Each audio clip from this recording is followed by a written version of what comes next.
मतलब आप 9th में हो, आप क्लास 10th में हो, और एक ऐसा एग्जाम जिसके तहत आप पूरे इंडिया को रिप्रेजेंट करते हो अलग अलग कंट्रियों के सामने, ठीक है। एक इंटरनेशनल लेवल पे आप इंडिया को रिप्रेजेंट करते हो और अपने नॉलेज के बेसिस पे, केमिस्ट्री का नॉलेज है, फिजिक्स का नॉलेज है, मैथ्स का नॉलेज है, बायोलॉजी का नॉलेज है, उस नॉलेज के बेसिस पे आप अपनी कंट्री को रिप्रेजेंट करते हो।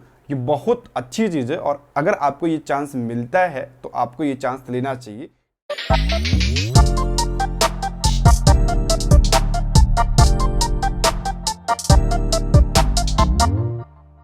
So hello everyone, this is बुद्धू पांडे अगेन, और आज हम लोग बात करने वाले हैं एनएससी, एक ऐसा ओलंपियाड जो कि केमिस्ट्री के लिए स्पेसिफिक होता है।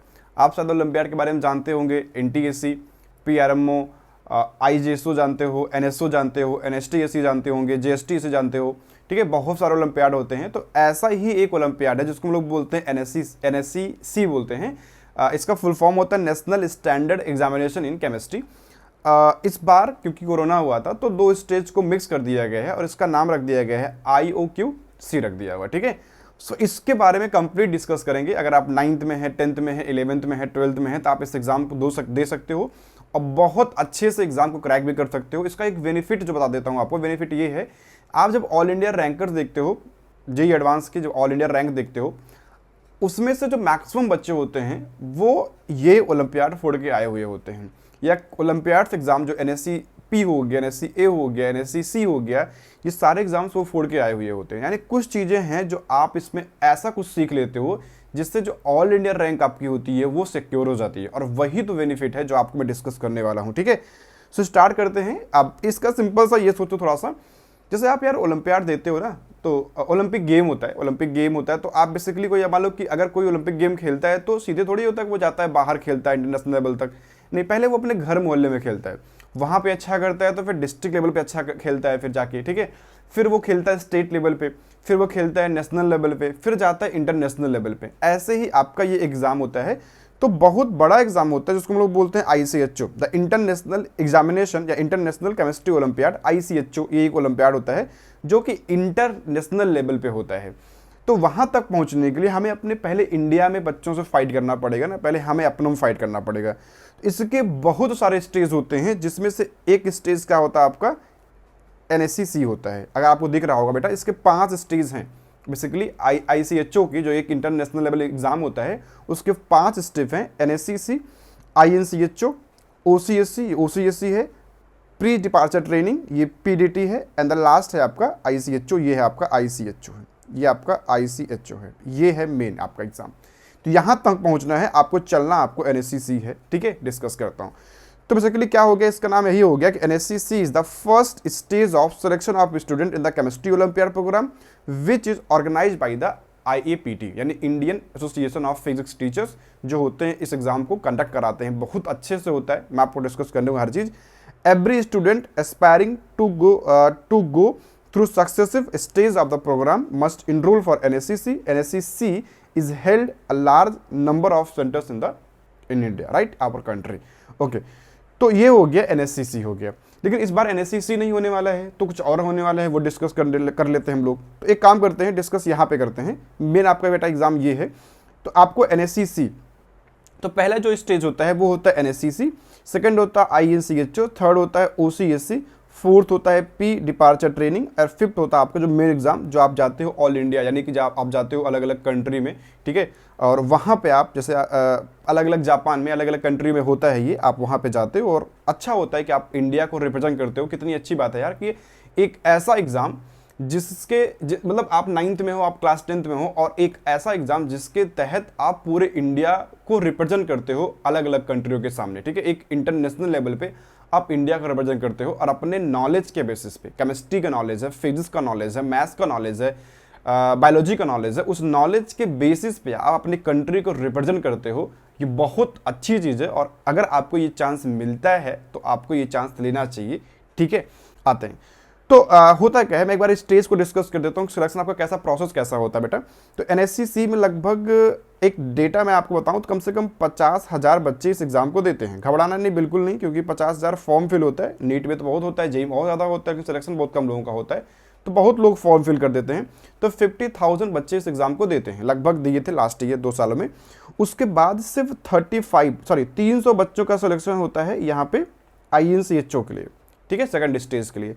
उसके बाद 35 बच्चे सेलेक्ट होते हैं OCSC के लिए, और 35 के बाद सिर्फ 4 बच्चे जाते हैं इंटरनेशनल लेवल पे जाते हैं, ICHO में सिर्फ 4 बच्चे जाते हैं।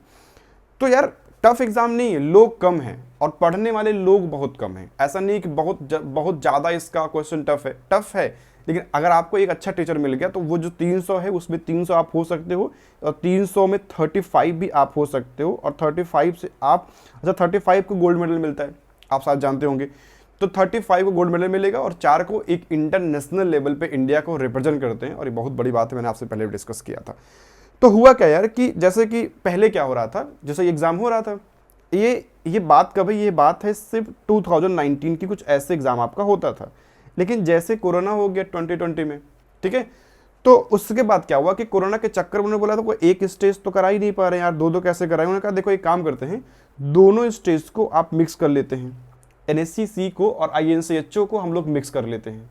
तो इन्होंने मिक्स करके यानी मर्ज करके एक नया नाम दिया, इसको बोला IOQC, ये नाम बोल दिया, ओलंपियाड क्वालिफायर करके एक नाम इन्होंने रख दिया इन केमिस्ट्री, IOQC रख दिया। और वही मैं डिस्कस कर रहा था आपसे स्टार्टिंग में कि ये है आपका IOQC, ठीक है।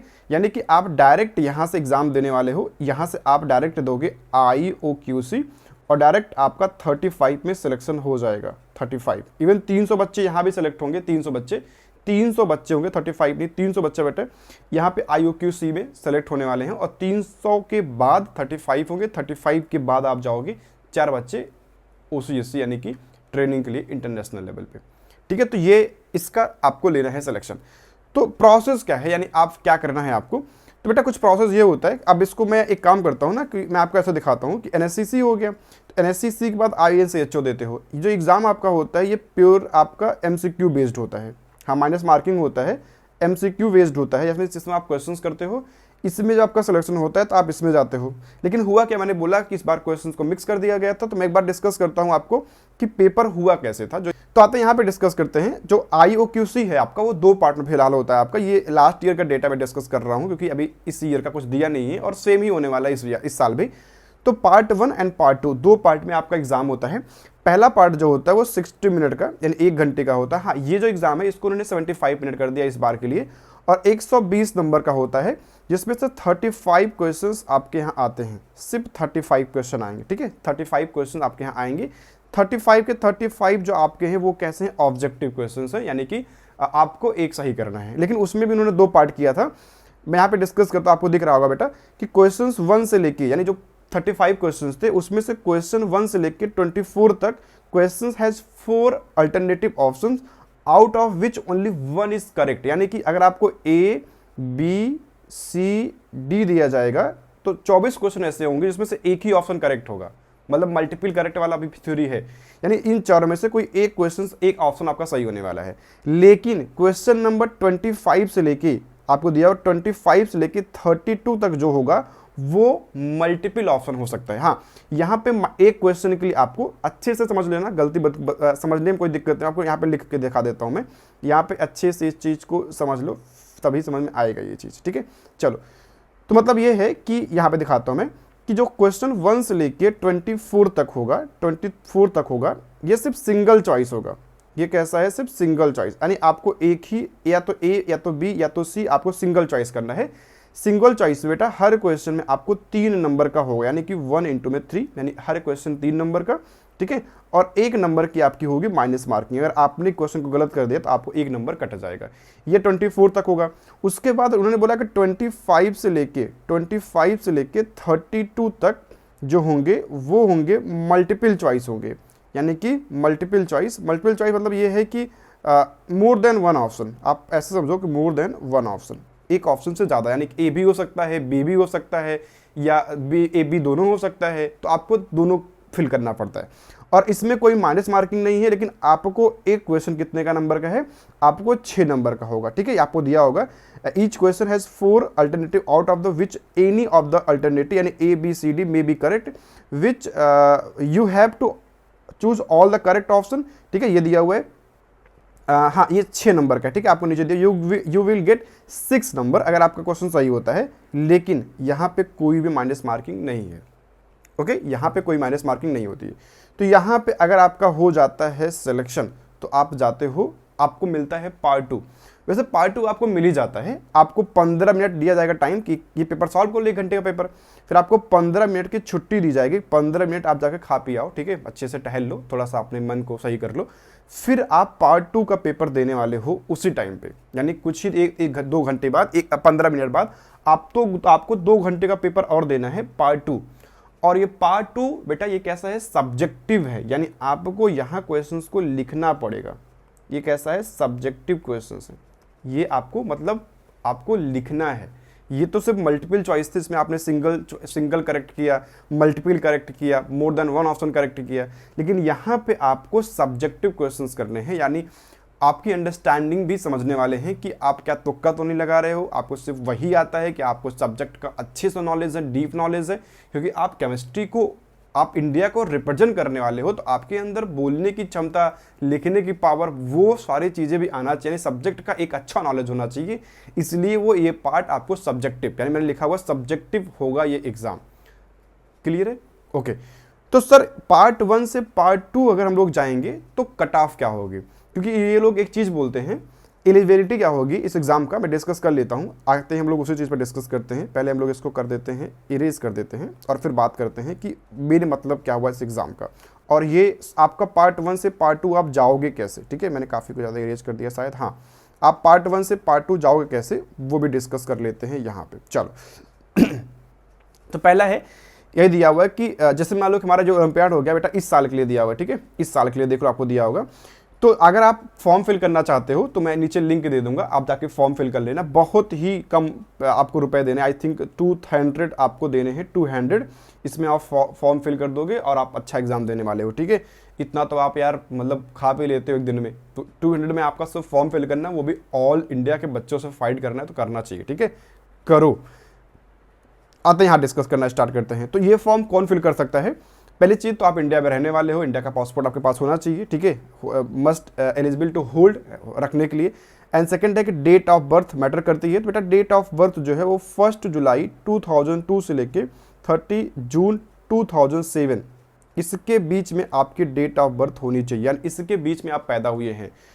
तो ये बच्चे वो होते हैं जो 8, 9, 10th, 11, 12th में होते हैं, बेसिकली वही बच्चे, यानी आप बेटा आपकी जो डेट ऑफ बर्थ होगी वो इसी के बीच में होगी, जो अभी 8th, 9, 10th, 11, 12th में होंगे, यानी 8, 9, 10th, 11, 12th वाले सारे बच्चे इस फॉर्म को फिल कर सकते हैं। ओके चले, और बाकी आप 10th में मतलब 12th के बाद आप पढ़ाई ना करते हो ये भी दिया हुआ, बाकी सब चीज़ें तो नॉर्मल है, डेट ऑफ बर्थ ही जो है वो सबसे मतलब कंपलसरी है, बाकी चीज़ें तो आप कर लेते हो, वो चीज़ें तो हो ही जाएगा। यहाँ डिस्कस करते हैं कि मान के चलो कि आप पार्ट 1 क्वालिफाई कर गए, या पार्ट 1 ये है कि आपने फॉर्म फिल कर दिया, आप पार्ट 1 दिए और आपका नंबर अच्छा आ गया, तो आप पार्ट 2 बेसिकली आप पार्ट 2 देने वाले हो, यानी सब्जेक्टिव क्वेश्चन सब भरोगे, तो पेपर आपको उसी टाइम मिल जाएगा। लेकिन जो एक सबसे इंपॉर्टेंट चीज़ है कि आपकी कॉपी चेक होगी या नहीं होगी, ये डिपेंड करेगा पार्ट 1 में। अगर आप पार्ट 1 में पास हो चुके हो, यानी पार्ट 1 का जो कट ऑफ निकल गया वो कट ऑफ आपकी पूरी हो चुकी है, तभी आप पार्ट 2 के लिए अप्लाई कर सकते हो। तो क्या क्या क्राइटेरिया होंगे जिससे आपकी पार्ट 2 की कॉपी चेक होगी, वही हम लोग यहाँ पे डिस्कस करने वाले होंगे। तो बेटा पहला होता है MAS बोलते हैं जिसको हम लोग, उसका नाम है मिनिमम एडमिसिबल स्कोर, राइट, ये होता है। And to the eligible for the evaluation of part 2 student must secure a score equal to greater than the minimum admissible score MAS of the part 1।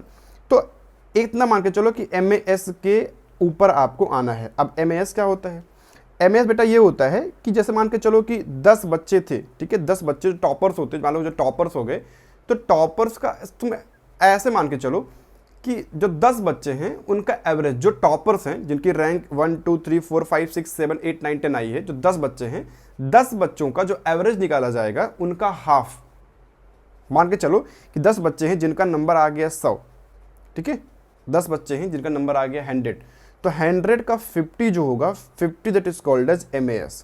क्या बोलेंगे, MAS बोलेंगे। तो आप अगर MAS cross कर गए, अगर आप MAS क्रॉस कर गए तो आपको फर्स्ट यानी सेकंड स्टेज का यानी सेकंड पार्ट का कॉपी चेक होने का, सिंपल सी बात है। ये होता है MS होता है। फिर एक मेरिट इंडेक्स भी होता है, वो भी कहीं ना कहीं मैटर करता है। वो मान लो कि चलो कि MS जो होता है वो होता है आपका 50%, और जो MI होता है बेटा, मेरिट इंडेक्स होता है, ये आपका होता है 80%, यानी टॉपर्स का 80%। इस पे आपका सिलेक्शन हो चुका होता है, आप 35 में होते हो, और ये होता है आपका 300 होता है, ठीक है, ये 300 होता है। लेकिन इससे ज़्यादा बच्चे भी सिलेक्ट होते हैं इस एग्ज़ाम में, ये भी आप चीज़ देखते हो, ठीक है। तो ये होता है आपका पार्ट 2 का। अब एक बार अच्छे से देख लो कि कितने क्या क्या चीज़ें थी कि जो इस बार पेपर हुआ था। तो मैं आपको बता दूं कितनी सीट हैं, आपको एक बार डिटेल लिख देता हूँ यहाँ पे, देखो ध्यान से यहाँ पे ये। तो ये है अपना IOQC का पार्ट 1, ठीक है। यहाँ पे देखो ध्यान से, ये है बेटा, ये यहाँ पे देखो अच्छे से, यानी जो इनरोलमेंट हुई थी वो 17,000 के ऊपर हुई है थोड़ी सी, ये हुआ है, ठीक है, 18,000 के आसपास हुआ है।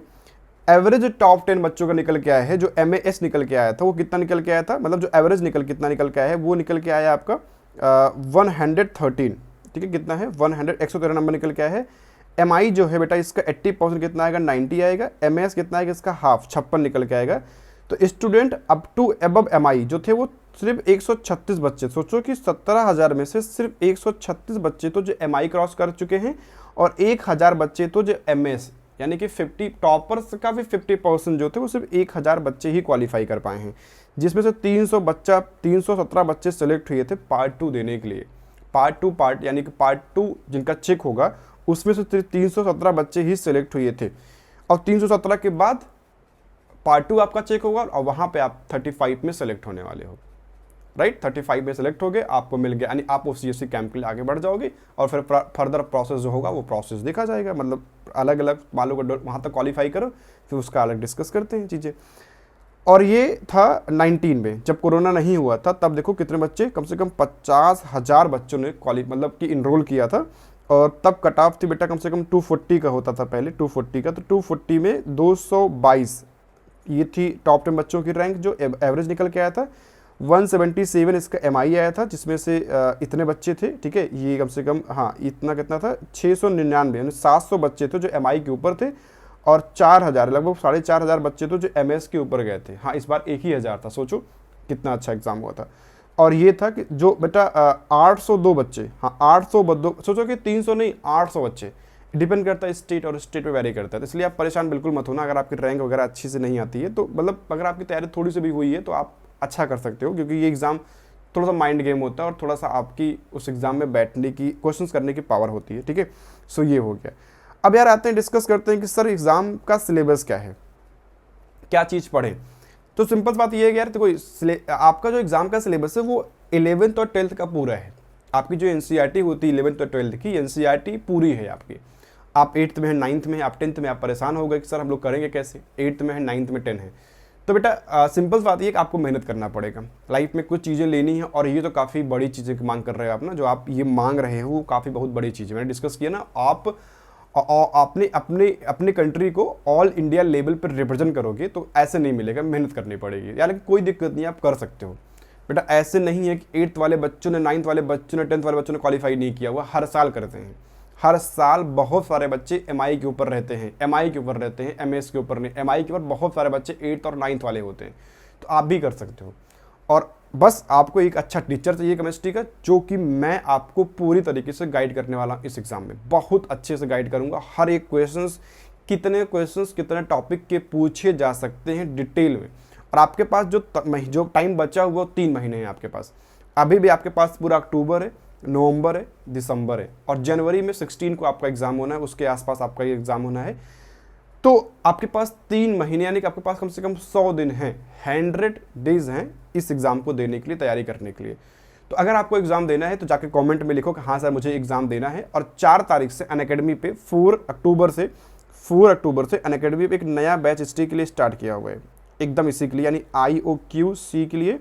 और या अगर आप इसके पहले एक एग्ज़ाम और होता है IOQJS, इसी के लिए मैं केमिस्ट्री के लिए स्टार्ट कर रहा हूँ एक बैच कोर्स है, जिसकी लिंक डिस्क्रिप्शन में पड़ी होगी अनअकैडमी पे, ठीक है। तो उसको इनरोल कर सकते हो, और इस कोर्स में आके आप बहुत अच्छा कर सकते हो। बाकी चीज़ें वहाँ पे डिस्कस करेंगे, ठीक है। ये एग्ज़ाम का सिंपल सा एक आपको समरी था, और जिसको मैं डिस्कस किया, और काफ़ी इंपॉर्टेंट है यार। अगर आप सोचते हो अगर आप प्लान करते हो तो इस एग्ज़ाम को देना चाहिए, क्योंकि बहुत बेनिफिट है। अब बेनिफिट ये है यार ना कि देखो, मान लो कि जब आप जेई एग्ज़ाम देते हो तो जेई में 3 सब्जेक्ट हैं, फिजिक्स, केमिस्ट्री और मैथ्स है। तो फिजिक्स और मैथ्स थोड़े से लॉजिकल है, जहाँ पे आपको कॉन्सेप्ट है बिल्ड करना पड़ता है, आप एक बार पढ़ लेते हो तो वो चीज़ जल्दी भूलता नहीं है। लेकिन केमिस्ट्री एक ऐसा सब्जेक्ट है जो कि कॉन्सेप्ट नहीं है, आपको बार बार पढ़ना पड़ता है। इजी तो है लेकिन आपको बार बार पढ़ना पड़ता है, आप मल्टीपल टाइम उसको पढ़ने वाले हो। तो जितना आप पढ़ोगे उतना आपका बेनिफिट है। तो ऐसे सब्जेक्ट को आप पहले निपटा दो, यानी आप 8th में, 9th में, 10th में ही निपटा दो, तो 11th में आपके पास फिजिक्स के न्यूमेरिकल्स करने को रह जाएं, मैथ्स के क्वेश्चंस करने को आपके पास रह जाएं। कॉन्सेप्ट आपका बना ही है, 9th 10th में आप फाउंडेशन की तैयारी कर रहे हो, तो ये बेनिफिट रहता है। यही बेनिफिट है जेई वालों का, जो ऑल इंडिया रैंक लेके आते हैं वो उनका बेनिफिट और नहीं है, यही बेनिफिट है बेटा, क्योंकि वो साथ साथ में ओलंपियाड की तैयारी करते रहते हैं और ओलंपियाड उनको पुश करता रहता है, उनको बूस्ट करेगा कि यार मतलब फोड़ते एग्जाम फोड़ लिया, कॉन्फिडेंस आया, एक और फोड़ने चले गए। तो जो सिलेबस था उसको उन्होंने 10th में ही, 9th में ही कवर कर लिया जेई का। और अगर कोई बच्चा 9th में ही सिलेबस कवर कर गया जेई का, सोचो कितनी अच्छी बात है उसके लिए। उसके बाद तो बहुत टाइम है ना छक्का चौका लगाने का। जब वो 11th में गया है तो वो बहुत एमआईटी के बारे में सोचता है, वो सोचता जेई तो मेरा निकल ही गया, अब एमआईटी जाऊँगा। तो ये इस तरह का कॉन्फिडेंस अगर आपको लेना है तो इस बैच को इनरोल करो, ठीक है। बाकी पूरी तरीके से मैं आपको गाइड करने वाला हूँ, ठीक है। इतना करते हैं और फिर मिलते हैं। बाकी ये सब आप जानने की अगर कुछ भी डाउट है, अगर किसी को भी इस एग्ज़ाम को लेके कुछ भी डाउट है तो आप जाओ कमेंट में इसके बारे में पूछ सकते हो। मैं पूरी अच्छे से आपको हर एक चीज़ बताने वाला हूँ कमेंट में, ठीक है। जाओ पूछो, मैं आपको पूरी अच्छे से डिस्कस करने वाला हूँ। बाकी ये चीज़ आप समझ चुके हो कि मार्किंग सिस्टम कैसे है। तो नंबर अगर आपने सोचो कि यार ये क्वेश्चन से 25 से 35 तक 10 क्वेश्चन, अगर आपने 60 वहाँ पर सही कर दिया, माइनस मार्किंग वहाँ पर है ही नहीं, तब भी आप एमआई के ऊपर हो गए। ओके, तो दिमाग लगाओ, ये पेपर टफ नहीं है, बस दिमाग लगाना है, अच्छे से क्वालिफाई कर सकते हो, ठीक है। सो इतना करते हो, फिर मिलते हैं नेक्स्ट किसी और लेक्चर में। तब तक के लिए bye bye, see you, bye bye.